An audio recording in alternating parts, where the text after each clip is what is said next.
I'll give a background before I tell you the encounters I had.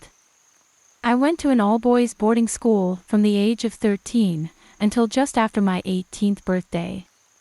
My school was old, and I mean truly old. It was founded over 450 years ago, back in 1552. To put that in a little context for my American friends, that's 245 years before the USA was founded. With a place that old, it carries things. As you can probably imagine, I have a lot of stories from my 5 years of service at my school. Feel free to ask any questions. One last disclaimer, I am in no way a writer. So, I do apologize if this story comes out and makes no sense whatsoever. My first couple weeks at school were incredibly nerve-wracking. I had never spent more than a night or two away from home. So, I felt homesick and overworked as I was getting used to my new work schedule. But, I was making friends with some of the boys in my year and things were looking up. At this point, I was probably the smallest boy in my year.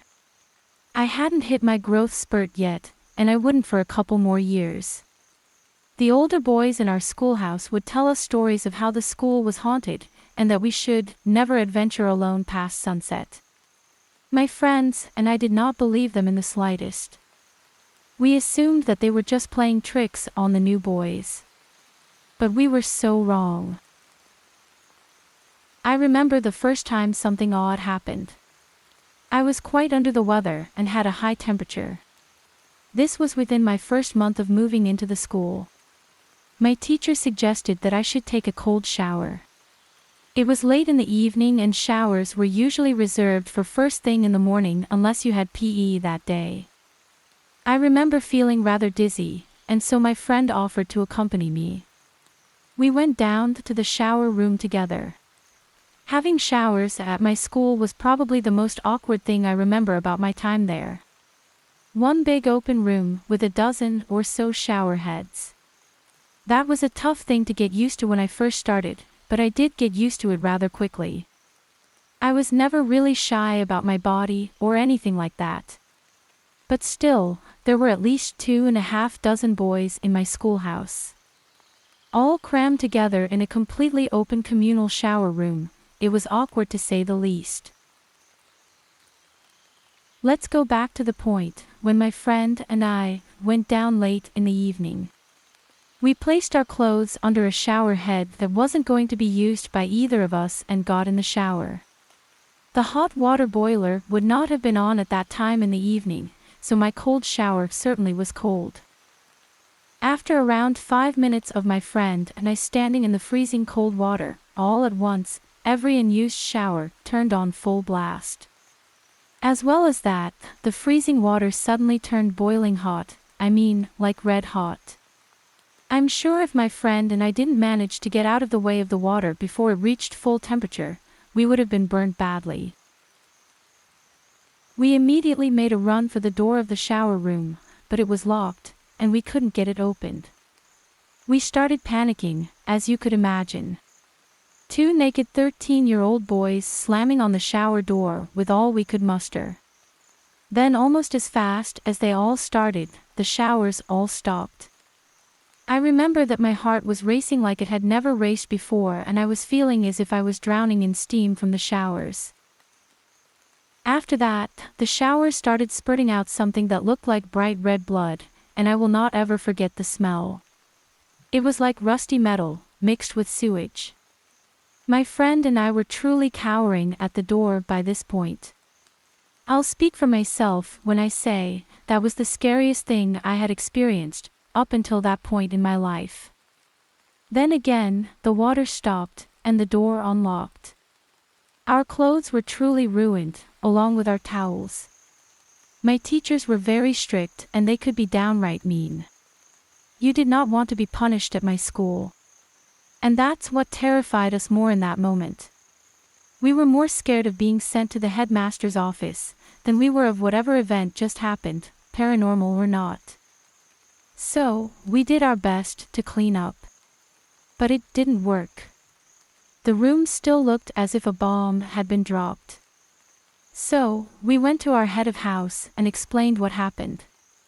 He seemed confused, perhaps even slightly scared.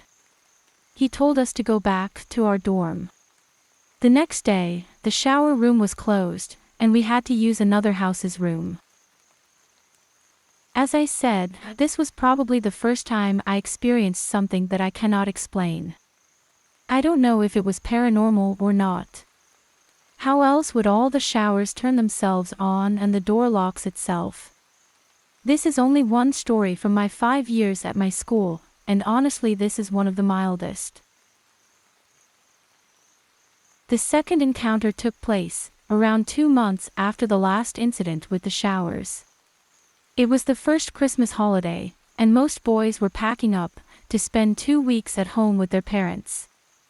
My parents had already written to me and said they were too busy for me to come home, so I would be spending the holiday there. I have to admit I was disappointed, but I did as I was told. All of the friends I had made left for the holiday, so I was pretty lonely. But I was enjoying some rest time. For those of you who don't know, like most other boarding schools in here, we had a 6-day week. We had normal lessons all day from Monday through Saturday, and on Sunday, we had to attend a church service for the first half of the day. Meaning, we only got one afternoon off to rest in the week.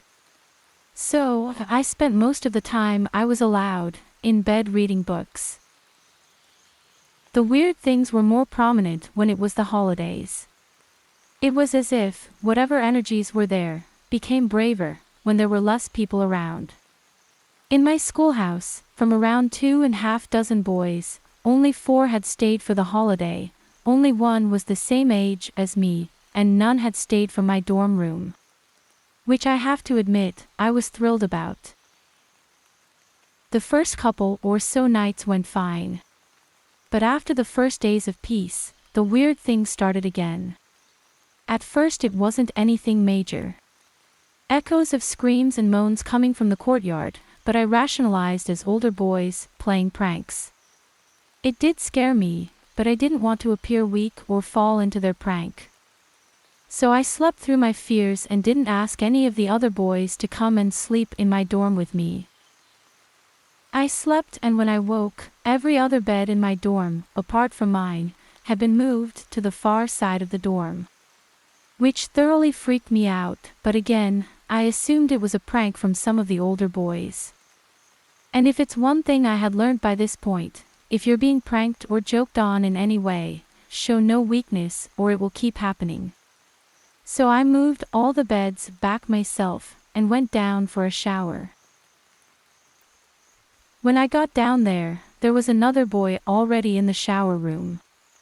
I can't remember exactly how old he was, but he was in the older years, so probably around 15-16.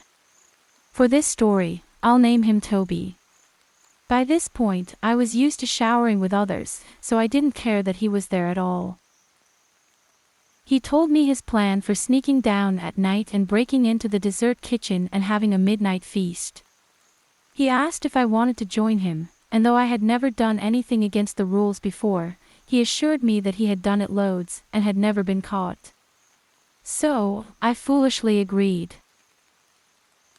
Later that day, I got ready in a suit of all black, to be able to sneak around more effectively. Toby was just wearing his normal clothes and looked at me like I was a huge nerd when I explained my reasoning for my clothes. And so, we started sneaking down to the kitchen.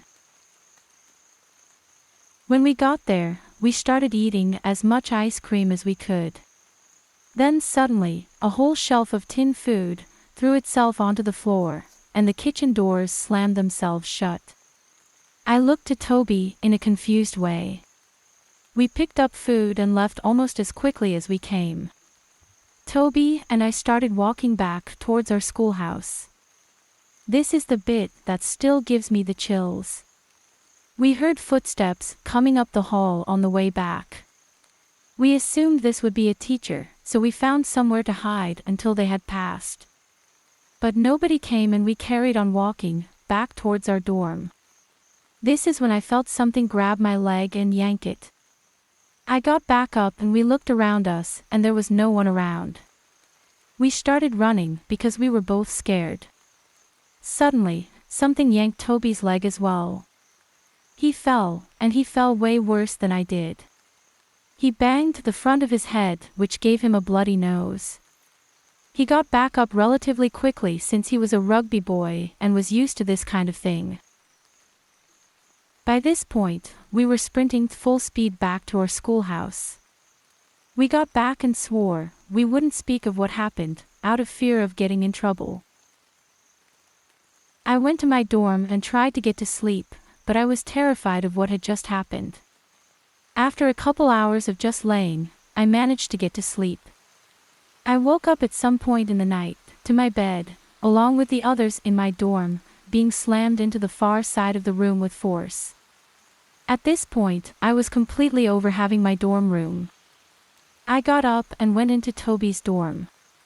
I explained what happened in my dorm to someone I thought would understand me. He told me he knew what I was talking about and told me to make a bed in his dorm, and I slept in there for the rest of the holiday. On the plus side, Toby looked out for me during the time he was at the school, and we still keep in touch now.